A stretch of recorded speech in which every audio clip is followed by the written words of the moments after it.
The Secrets of Leonardo da Vinci, the consummate professional of the Renaissance. In a context full of mystery and innovation, the story of Leonardo da Vinci takes on new dimensions.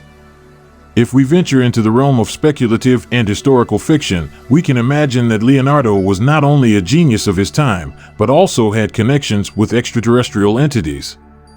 These connections could explain his unusual sources of inspiration and knowledge, possibly even more advanced than those of his contemporaries.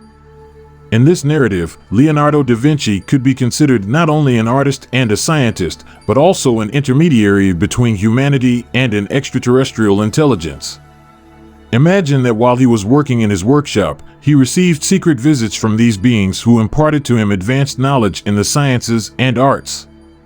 These unusual encounters would have provided Leonardo with information about technologies and physical principles unknown at the time.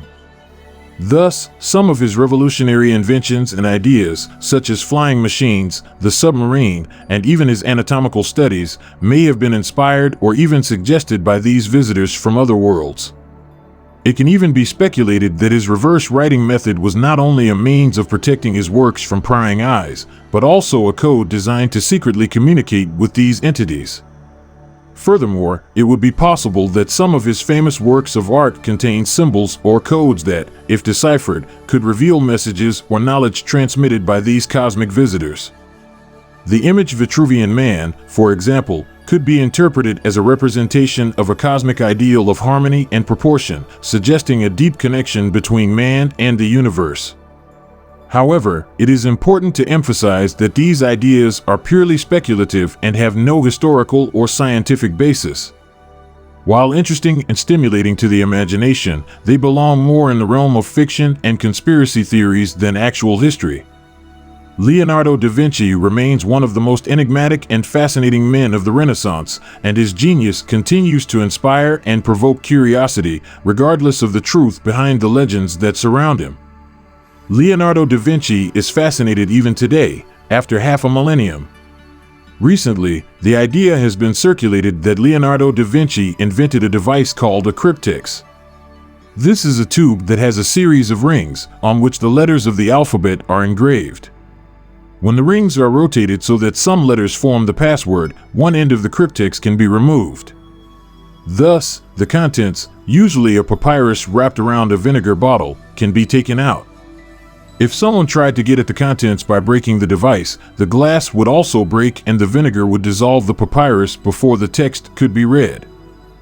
As ingenious as this device is, and even though it looks like Leonardo da Vinci invented it, the cryptex is a fictional device. He was imagined by the writer Dan Brown and attributed to Leonardo in the novel The Da Vinci Code. There is no evidence that Da Vinci designed or built such a device. The mystery of Gioconda. Many are convinced that Leonardo da Vinci incorporated symbols or secret messages into his works. People have analyzed his most famous painting, the Mona Lisa, and discovered various techniques and meanings hidden in the painting. Da Vinci used his best artistic tricks to create this painting. Many say that the smile of the character in the painting haunts them. Viewers often say that Mona Lisa's smile seems to change, although the paint she is painted with obviously remains still. Margaret Livingstone, a professor at Harvard University, has an explanation for this unusual effect. She says that Leonardo da Vinci painted the corners of the mouth in such a way that they go out of focus. Thus, the corners of the mouth are seen better with peripheral vision than if we were to look straight at them. That's why some people say that the portrait seems to smile even harder when they're not looking directly at it. Another theory is proposed by Christopher Tyler and Leonid Kontsevich of the San Francisco Eye Research Institute. What two say is that the smile appears to change due to the varying level of random noise produced by the visual system. If you close your eyes in a dark room, you will notice that not everything is black. The cells in your eyes generate a low level of background noise, lights, and dark spots. Usually the brain filters these things out, but Tyler and Kontsevich say that when you look at the Mona Lisa, these tiny dots can change the shape of your smile. As evidence to support their theory, the two placed several sets of black dots over an image of the Mona Lisa and showed it to the public. Some sets made the expression look smiley and others made it look sad. Tyler and Kontsevich argue that noise inherent in the human visual system has the same effect. When someone looks at the painting, the noise of their visual system adds some elements to the image and changes it. That's why the smile seems to change. Is Gioconda the artist's self-portrait? But why is the Mona Lisa actually smiling? Dr. Lillian Schwartz from Bell Laboratories came up with an idea that seems improbable, but is interesting. She believes that the portrait is smiling because the painter played a trick on the viewers. Schwartz claims that the painting does not depict a pretty young woman, but is in fact a self-portrait of the artist. Schwartz used a computer to align Mona Lisa's features with those of Leonardo da Vinci. The features matched perfectly. However, other experts say this could be because both portraits were painted by the same artist, using the same techniques. Was Da Vinci the leader of a secret group?